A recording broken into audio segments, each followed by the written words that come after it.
Where is the biblical land of Ophir, where King Solomon acquired his resources to build the temple? No, it's not about gold, but the restoration of history and prophecy, which is of vital importance in these days.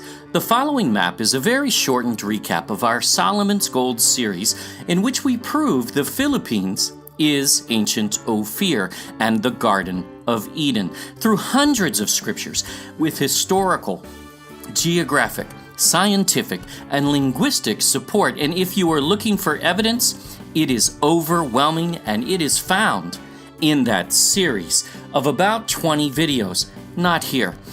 A difficult task indeed, but we have systematically, overwhelmingly proven all roads lead to the modern Philippines, and no other land fits. Here is that story in brief. Our journey ends at the beginning of creation, the very land where the event took place. We didn't start there. We followed the evidence, and this is where it leads. And we'll start here in chronological order. The land of creation, originally named Elda, is the same land in which Adam was exiled east of the Garden of Eden. This is where Adam spent the first Sabbath in the week of creation. And the evidence does lead to the Philippines.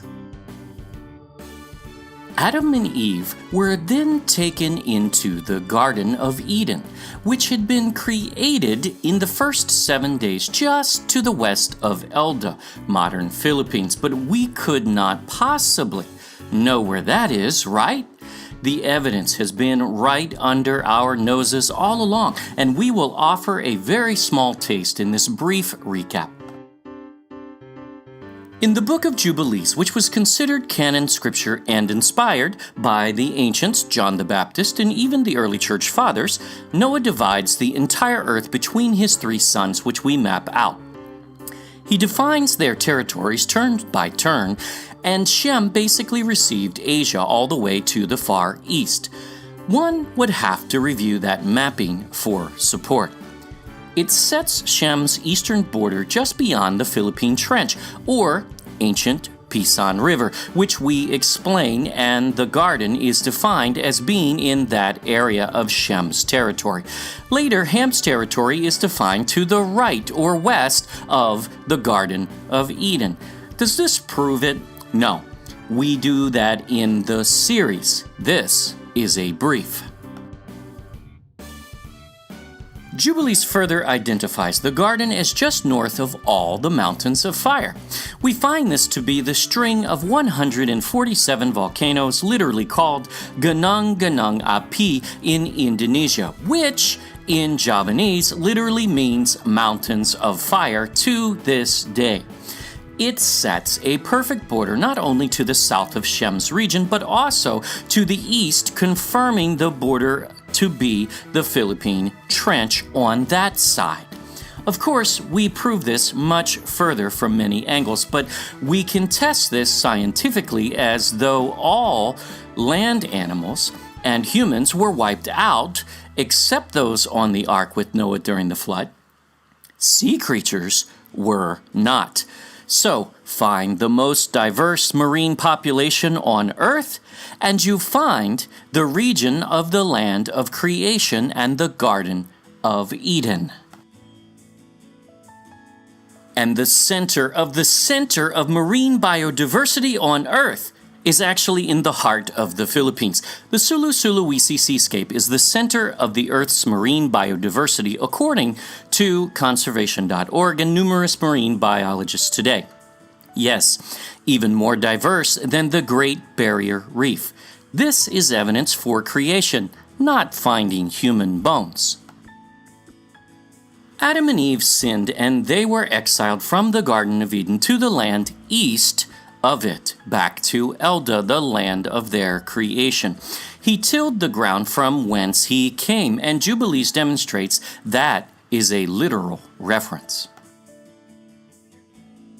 It is then that Adam gave his wife her name, which was not actually Eve, that's a transliteration, but in Hebrew, Hava. He then renamed the land Havilah, which varies Hava to match Eve's curse from the garden, as it means one who suffers pain that brings forth. The Bible is brilliant because it defines this land by its resources, and it still holds true and identifiable to this day. There is gold, and the gold of that land is good, abundant.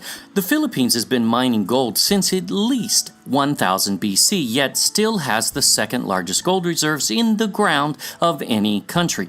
It is the number one gold region in all of history, indisputably. Bdellium is pearl, not resin, as the Israelites ate manna of its color, and the largest pearls on earth come from the Philippines. Not only is it known as the Pearl of the Orient, but the largest to date is 75 pounds or 34 kilos and estimated at about 3,000 years old. Yes, also 1000 BC. Odd. And you can add to that the second largest, third, fourth, fifth, and so on, as there is no close second to this land in pearl. The final resource criteria is the onyx stone, not the jewel, but that used as a building material similar to marble. The strongest onyx and marble on earth, yes, stronger than that of Italy, is actually found in Romblon, Philippines, even today, and it is abundant. It doesn't just have all three resources, but the Philippines, the Pearl of the Orient, is number one in all three categories, and no other land can compare. And we also locate the Pisan River and the rivers from Eden, further proving this out, and it does surround this whole land of the Philippines. Adam's generations to Noah remained in ancient Havilah until one day Noah was commanded to build an ark of gopher wood, yet we find two very credible references from the early 1800s that this word is not gopher, but instead this is Ophir or Ophir wood, the wood of Ophir, which we'll cover. Scholars believe this was a red sandalwood, and the Philippines' national tree is such, and even bears a seemingly Hebrew name, which ties to the story of the Queen of Sheba, which we'll cover. We believe Noah would have built the ark on a mountain, and we find Mount Arayat to possibly have a Hebrew origin, meaning earth covered, and that would certainly be a good spot to build the ark high enough to avoid the mega tsunamis from the breaking up of the fountains of the great deep. After 40 days and nights, though it kept raining after that, the ark was lifted above the earth and carried upon the waters, and the Bible gives only one option for where it would come to rest.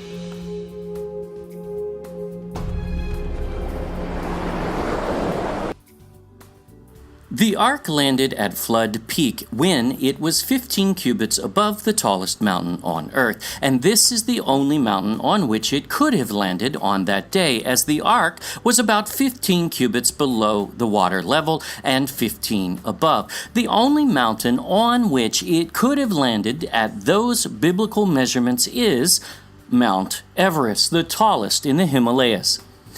In time, Scripture says Noah's descendants migrated from the east into the plains of Shinar, modern Iraq. So, any mountain not east of Shinar is ruled out as an option, and any mountain shorter than Everest, which happens to be exactly due east of Shinar, is also ruled out biblically. Also, the name Mountains of Ararat, where the ark rested, means highest land, and the one standalone mountain in Turkey, which is 12,000 feet too short, fits none of the biblical descriptions whatsoever, but serves to further stretch the cover-up of history erroneously. And Noah's son Shem had Arphaxad, who was given two regions, Israel, which was stolen by Ham's son Canaan, and Iran, where they lived initially from Shem's territory of Asia. From him came Eber, father of the Hebrews, and after the Tower of Babel, his two sons split up, departing from their land in Mesha, or Mashhad, Iran, on what became known as the Silk Road later, and they migrated. Peleg's lineage, the Israelites, ended up in Israel eventually. But Genesis 10 tells us exactly where Joktan and his sons went east, not west, to Sephar, the Mount of the East. Sephar is a Hebrew name for the Tree of Life, and the Mount of the East is a holy mountain of Yahuwah God, both found in the Garden of Eden, also in the East. Oh, and among Joktan's sons was Ophir, Sheba, and Havilah. They were headed to the land of the Garden of Eden and creation, and they found it. No, they could not enter the garden, but the land above it where Adam and Eve lived, and Noah built the ark. The unique thing about Ophir is he is the only Ophir mentioned in Scripture, yet there are multiple Shebas and Havilahs, so every time you see those two names, you must ask which one. But with Ophir, there is only one, and when those brothers are mentioned with Ophir, we know to which family they refer.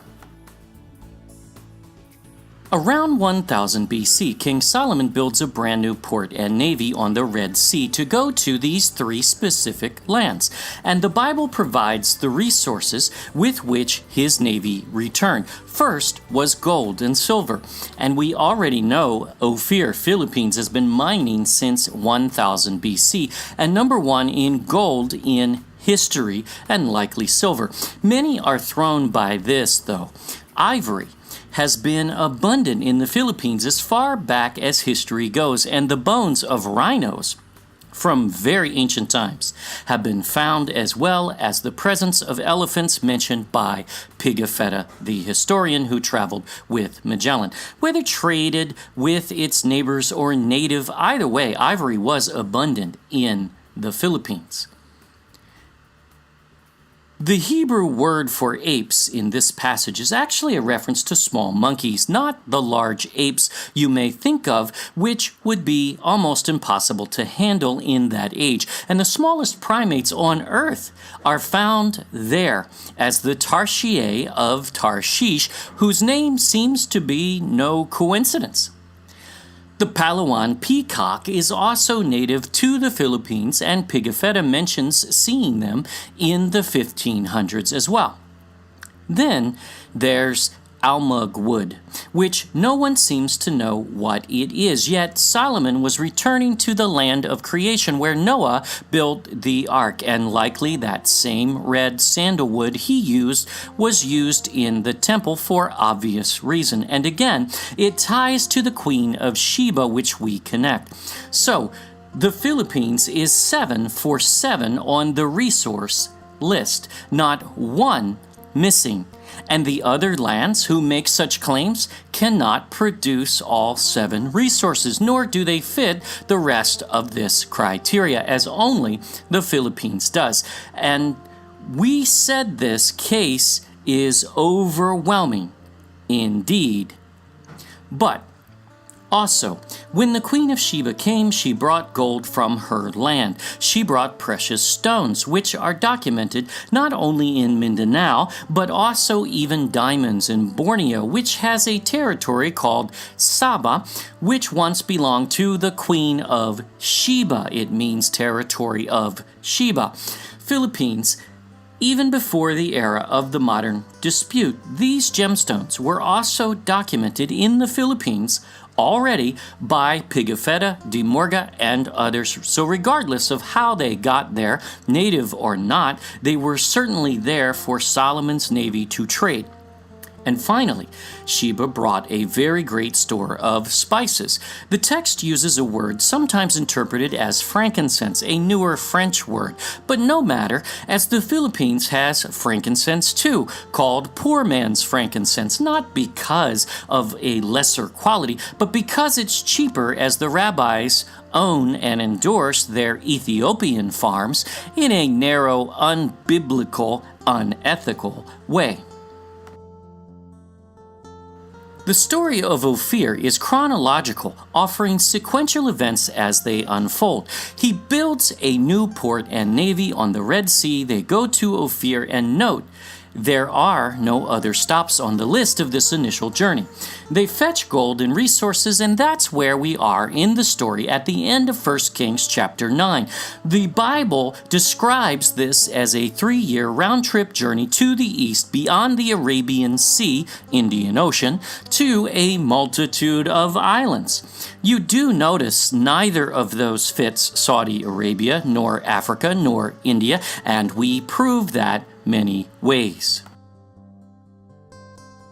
And then, in the middle of the story of Solomon's navy, after they arrive at Ophir and fetched gold, then, and only then, does the Queen of Sheba from the brother of Ophir hear of Solomon's wisdom in her own land, it says.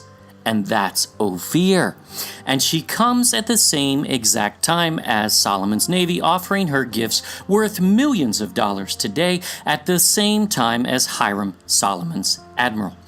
She arrives at the Red Sea port with Hiram, but she has an issue. She now has to get her entourage and 1,300 pounds of gold, a very great store of spices as has never been seen in Israel until that day, and jewels from there to 319 kilometers or 200 miles north to Jerusalem. That requires camels, which she hires, and yes, she travels through the desert to get there.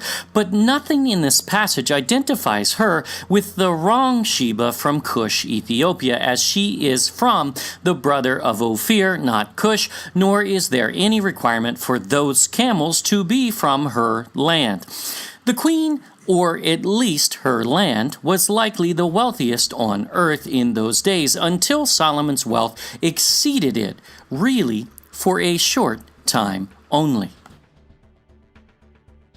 Again, the sequential order is Solomon builds a navy which goes to Ophir and fetches gold. The Queen of Sheba heard of Solomon's wisdom in her own land of Ophir and came to Israel. She presses him with hard questions. She offers her gifts valued at millions of dollars today. And then she left. And that's it. She does not have an affair with Solomon, especially not producing a child, according to the source of the story, the Bible. If you have heard this, we cover its origin. The occult Kibra Nagast in Ethiopia, which makes this claim, but that queen in that story, in their words, not ours, has the legs and hoof of a goat, and we reject that as wholly false, as it's the wrong Sheba in the wrong place. This accurate Queen of Sheba is from Ophir, Philippines. Another misnomer out there is that Tarshish is west, because that's where Jonah headed, yet this view is oblivious to that era in history and the rest of the Bible.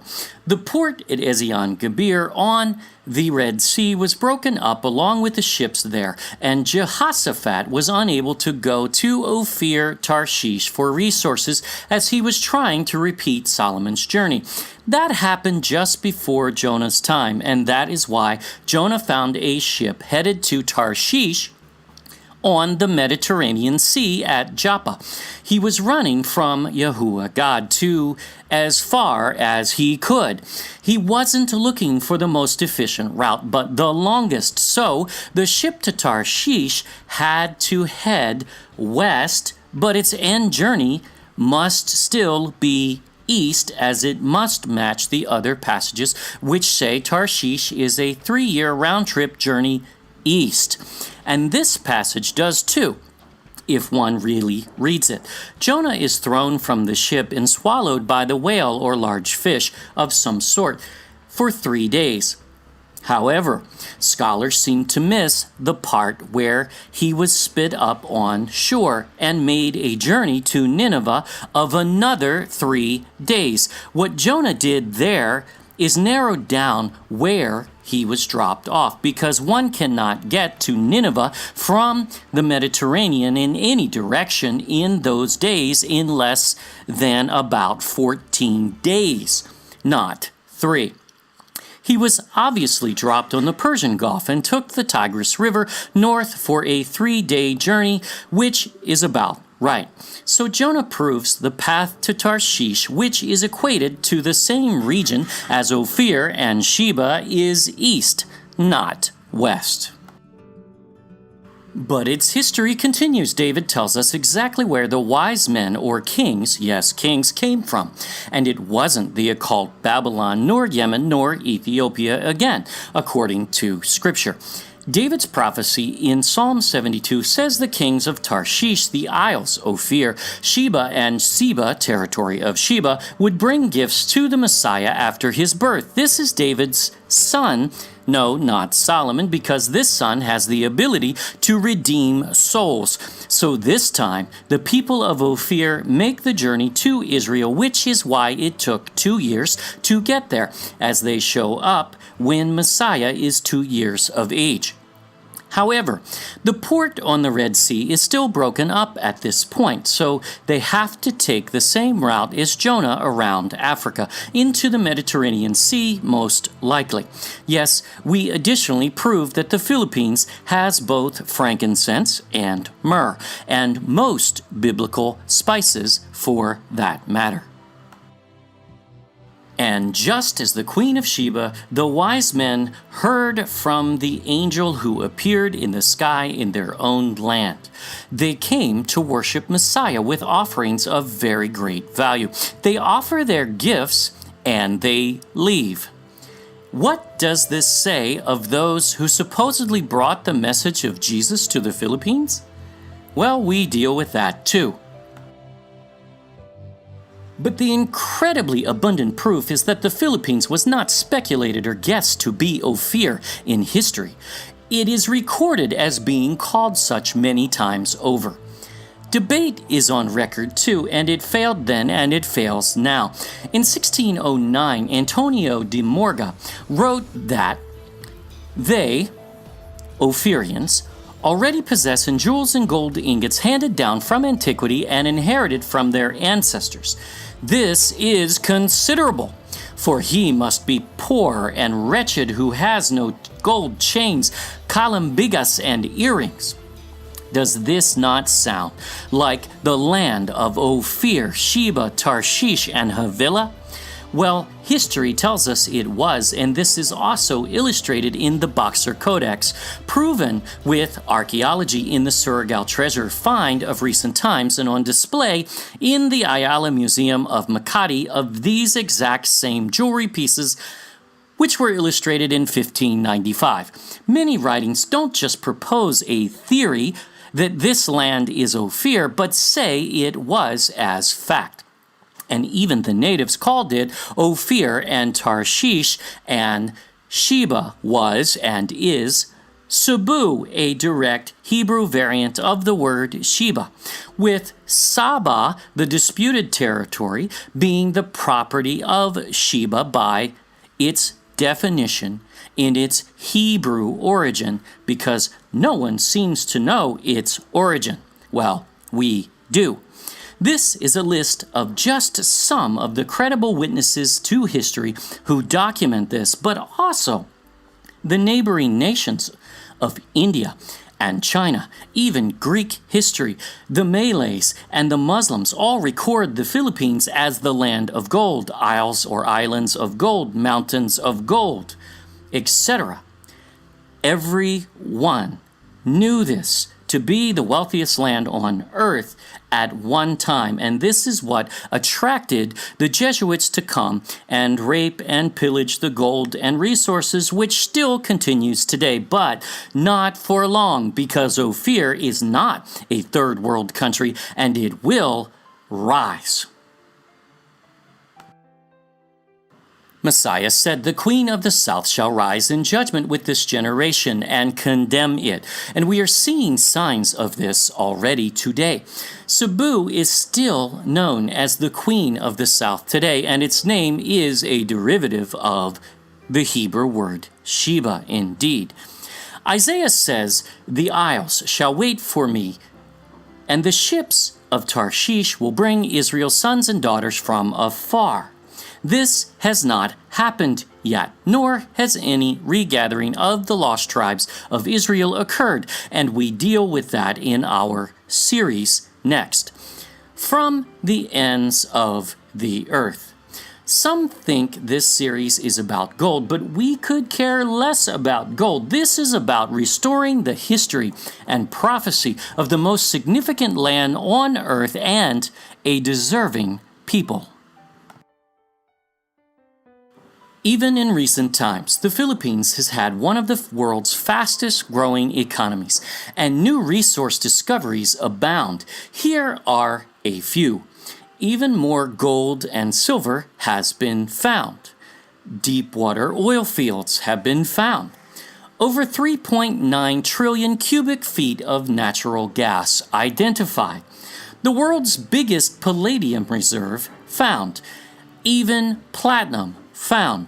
But these are merely physical resources. The most important find is that of a people rediscovering its rich and valuable history and heritage and restoring its purpose in prophecy. And this is happening right now.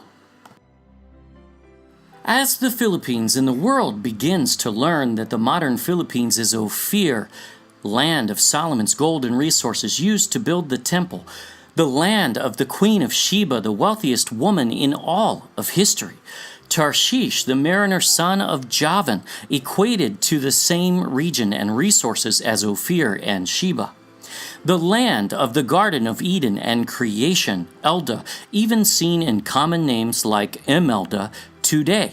And Havilah, the land of Adam and Eve and their generations all the way up until the flood. And all of these names are not only documented and located from biblical sources, but history agrees. This land was significant before the flood. It was shortly after the flood. It was in the days of Solomon, in the days of Jonah, in the days of Messiah, even up until the arrival of the Spanish, who record incredible wealth divided among all its citizens and ships as large as the Spanish ships. And most especially, it will be in the fulfillment of prophecy in the coming days, and it is rising even now. This is evidence, and it is overwhelming, and you will find we do not speculate, but we prove this case in over a year and a half since going public with this find. No one has debunked it yet. It's okay to enter this journey with skepticism, as we certainly did as well. We challenge you to watch, test, even try to prove it wrong, and if you agree, apply this newfound knowledge, which is really not new at all. And many witnesses confirm what we are just now finding out, restoring an ancient truth, which many knew all the way up until the 1800s or so, when it was lost, at least. Even the likes of Columbus fully identified modern Philippines as ancient Ophir, Tarshish, and the Garden of Eden. And there are far more than two witnesses to establish this as fact. May Yahuwah God bless your journey.